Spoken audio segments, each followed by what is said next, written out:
Hey everybody, welcome back to Battle Ready Inc. So today's match for you, we've got Jellymon versus Jellymon. These are two just like jamming level 4 rush decks going head to head. This is round 1 of our locals here versus my buddy Sebastian on the left. I'm on the right here with my build, and we just kind of haphazardly came up with this. We saw Jelly Force was a thing, and we were like, oh, that's interesting. Well, I don't like all that setup. I just want to like do Jellymon, but like really fast and really early with like next to no setup. So we kind of just made our own versions of the deck, and lucky enough, we got matched against each other in round 1. Don't forget, though, our new memory marker this month is Gummymon. So if you're a fan at all of a Green or Terriermon or just Gummymon in general, definitely pick up this cute little guy. This is handmade out of clay by my wife, hand-painted face as well. Complements our Cocomon very nicely. If you got our Cocomon, they go nice side by side. You can find this on our Etsy page, link in the description below.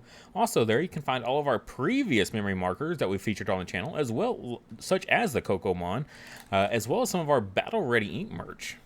Alright, so I've got this sped up for you guys so you can kind of just follow along here, and I'll try to give the best commentary I can along the way here. Try not to make any kind of edits in a game state like this.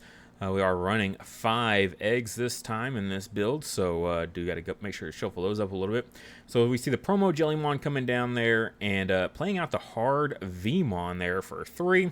Kicking it over, we see another promo Jellymon coming down on the Jellymon, though. Very interesting pick, considering you have jamming.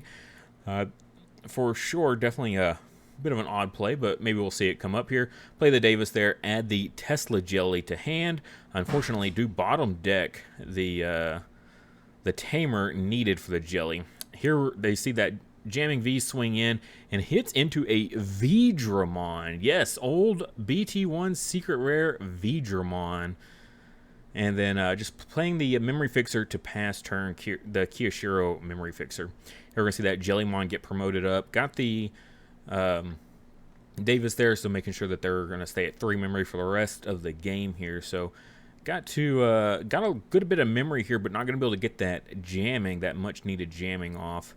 Going to go into the Siegramon instead of the Tesla Jellymon that we saw them add, or I say they saw me add off of that Davis there. Just going to swing over the Vmon, get a little bit of board control. Not really going to get any other kind of good value out of it, it doesn't look like there. Could set up for a future play here, and does go for the Jellymon just to pass turn, get another body on field.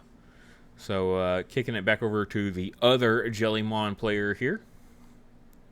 Looks like they're going to keep in raising area and go into a Leomon, the blocker Leomon. Not sure why they didn't choose to promote. They could have put the blocker on field, but just playing a Madoki to pass turn. So we hatch into the Upamon over here. That is the 5th baby of the deck. So trying to figure out what's the best course of action. Do we just swing? Do we try to play a Tamer first to try to get that Jellymon inheritable live to get that extra draw? Looks like there is no rookie, though, to Evo onto that Upamon. Very unfortunate. Does swing with the jamming. Going to activate the plug-in D there, so draw 1 card. That's the plug-in that gives jamming. So interesting giving that plug-in, considering you have Jellymon giving jamming. But could synergize with the deck depending on the strategy here. We see that Tesla just risk it for the biscuit there, swinging in without any jamming. Does discard 2 to unsuspend. Debating on that second swing, already risked it once. Oh, gets away with it again though, but hits into a Davis. They're going to get a couple little digs there. We see the Cerberusmon, and that Cerberusmon could be pretty gnarly for sure if it's got that plug-in D going active for it. Alright, then we're going to see that Psychmon get hard played here. Not really that important for this matchup, but Psychmon being a pretty strong card just against cards like BL Star as well as Death X. So just a neat little tech there. If you clearly don't have any other blue rookies to Evo and Raising area, so got to do something to pass turn. Might as well put another body on field that's not going to be hurting anybody. So, well, I mean, it could be winning you the game, I guess, but Finally does promote up that Leomon, though. Definitely got some big questionable plays of what to go for here, though.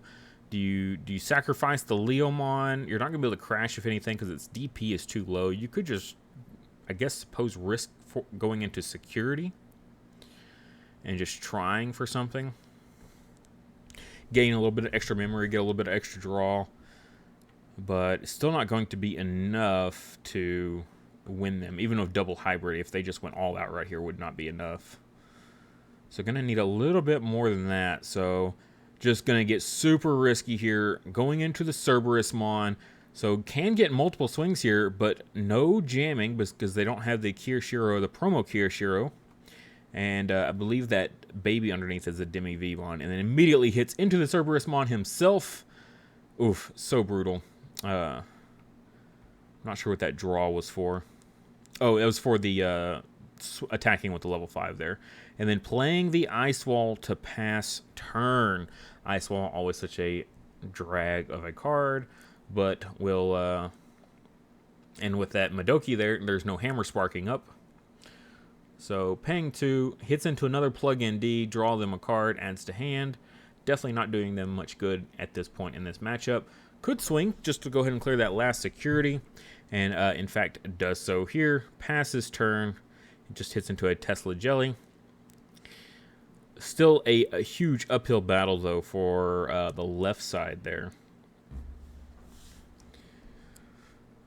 Looks like they're, again, just going to get really, really risky here. Goes into the Tesla. I don't think there's enough. I don't think you can get enough memory to clear 3. Clear 3 security. Gonna go ahead and swing in, though. Hits into the promo Kirishiro. Is going to use the effect to discard 2 to unsuspend. We see the Orochi and the Nidhogg gain 1, draw 1. Very spicy text. Seeing a little bit of that grape jelly coming to life here. Gives them a little bit extra memory and could give them at least 1 hybrid here. We do see another draw from the Evo in the back. Double Hammer Spark right now could be huge. Oh, Ice Wall, though, is not the one you wanted to see. Yeah, they could have gone hybrid. Double hybrid here, possibly. Oh, and just going to hard play out the Leomon blocker. But there is way too many swings. So, yeah, swing in, block, lose 2 memory. And then Tesla Jelly will take it. So game 1, we managed to take it with our version of Jellymon. We'll see how game 2 goes, though. Just going to Evo the Jellymon in the back on top of the Jellymon. And then just going into the Caesarmon there. So 6k jamming will be at 7k. So swinging past any sort of blockers that might be there. Those 6,000 DP blockers can be a huge nuisance for this deck. So, and then we see the jamming Vmon and the promo Kirishiro coming down. Definitely an interesting choice going with the Kirishiro without the Jellymon and raising. It's going to be a while before you get any sort of good value there. We see the Davis, though, coming in on the left side, or on the right side. Picking up, I believe that was the Caesarmon.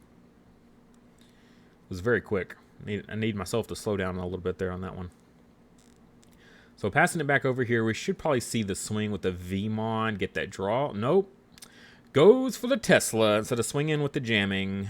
All right. Getting, again, super risky here, just trying to do whatever they can. Because they're not going to get the jamming off of the Tamer there. Not going to get the draws off the Demi-Vmon. Definitely an awkward position to be in. Doesn't have enough memory to play out anything too crazy. But does not have any negative effects there. Does get away with it. Swings in. Does get the unsuspend with the effect. And discards the Orochi and the option card. Underworld's Calling, I believe, is that one. And draw 2 when discarded. And then second check, also not punished. But does hit into the promo Kirishiro, which is not exactly what you want to see, considering there's so many Jellymons flying around on the other side. And we do see the promo Jelly again coming down, this time on top of the Jellymon.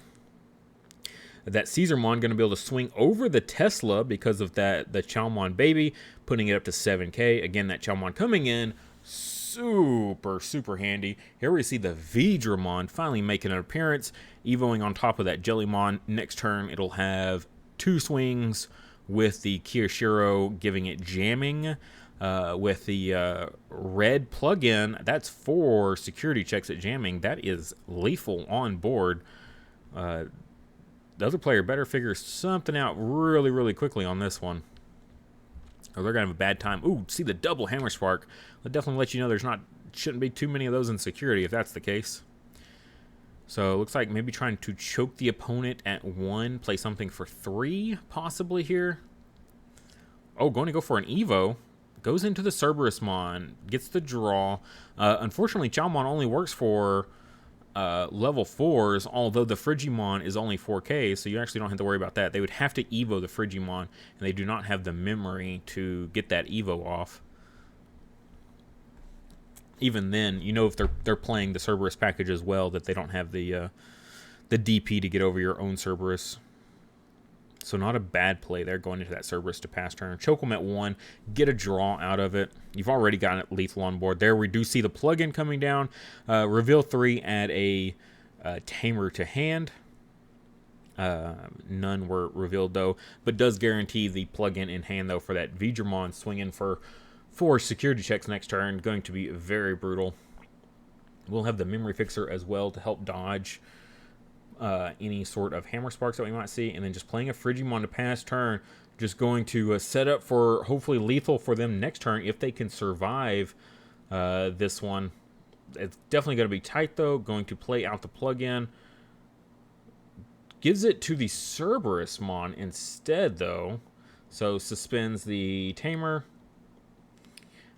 You do have to discard 3 though, so we see another plug-in, another Digimon, and a promo Jellymon, and so 2 checks, gets away with it, swings again, and that will be game. So swings over the Frigimon, unsuspends, swings again, just for good measure. Could have swung up to 5 times that round. 3 with the Cerberusmon, because he can use his effect twice, and the Digimon getting to unsuspend as well. So that unsuspend and swinging definitely putting in a lot of work, that's for sure. Now, as far as the decks, I don't have his in front of me at the moment, but I do remember most of it. Definitely some interesting choices for sure. Running the blue plug-in with that jamming in a deck that's already got a lot of jamming. They said it in hindsight that that was a last-minute addition just because of, like, if they went into Cerberusmon, they wanted to be able to give Cerberusmon that jamming even if they didn't have Jelly, but it ended up just being more of a hindrance. They could have just played something to guarantee the correct Evo stack instead. Would have been a little bit more impactful. They said the Frigimon's actually put in a lot of work for them, though, that just hard playing it for 4 actually wasn't that bad, especially if you can use the red security or security tank +1 option on it and swing for jamming. Said it was very efficient. As far as my build, though, this is the list I came up with. Jellymon definitely putting in a ton of work in testing and everywhere else. All of the level 4s we play are 6,000 DP, so putting every single one of them up to 7,000 was actually super crucial against the mirror match, being able to get over everything. But the big thing that kept drawing me back to being a big problem in this deck was the 6,000 DP blockers were just super brutal to deal with. Like, every time I had to deal with a 6,000 DP blocker, like, my deck just struggled so stinking hard that it just was not worth it. And that's where the old force kind of comes in a little bit more handy, because he's a big body. He can get past most things with blocker. But the Jellymon just like made it all worthwhile and totally rocked. Psychmon, again, just a good tech card against Bielstar as well as Death X. The Cerberusmon, definitely an interesting package, especially with the werewolf mode, being able to swing 3 times with security tank +2, jamming, and if they're still alive, then you can drop the werewolf mode for 0 and swing for game with the werewolf mode. Pretty spicy, although I think the 4 and 2 was a little overkill, because I don't think I ever did that even once. But it is what it is. The Kikaitis is in there though to deal with those stuff like Black War Greymon that can block twice per turn, because it's going to block, delete, unsuspend, and they could block a second time. Like, those are so gnarly to deal with. I'd rather just Kikaitis that to hand, and them just that blocker inheritable goes to trash. So much better. So the Kikaitis for that was super important. And everything else is just pretty straightforward there. The Lobomons for game, the Madoki for a 10th blue rookie is mainly why we put it in there. You could go back and forth on the Madokis or the Psychmons, which one you want at 3 of. But really, only time I ever want to Evo in raising area with these guys is with the Jellymon. Like, by and large, it's Jellymon or bust for sure, because we're going to be doing all these swings in here. Occasionally with the Caesarmon, you can go Caesarmon on top of like a Madoki or something like that, or on top of the Jellymon if you don't have your Kiyoshiro promo. If you don't have that in play, then the Caesarmon is a good choice to go into just for those early game swings. And a little bit of Evo, a little bit of early game aggression, super solid. But really, it's all about getting into the Veedramons and the Teslas and swinging twice with security attack +1 jamming, just so powerful. You can do that super early with this deck. It's very, very nice for sure.